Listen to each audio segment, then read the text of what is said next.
Olóre ìgbà tètè rán sí mi, olóore àsìkò kó má ṣe wọ́n mi, olóore àṣálẹ́ jẹ́ kó wá mi rí, ire lójó ohun rí, ire ṣáá ni tèmi.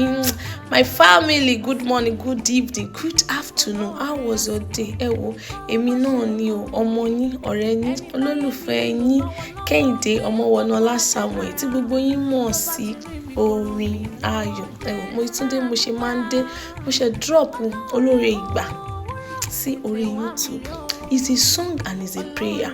Ṣé rí, ayé yìí ò ṣe é dárìn láláìsí olùrànlọ́wọ́. Ayé máa ń nira téèyàn ò bá rí olùrànlọ́wọ́. Bó ṣe máa lọ wo fídíò yẹn tó máa subscribe sí ẹnìkan ṣoṣo tí ayé mi àti rẹ nílò, tó máa béèrè wípé what else do you want? Ọlọ́run kó yọ̀ǹda rẹ̀ fún ọ. Go and subscribe to my video. Olóre àsìkò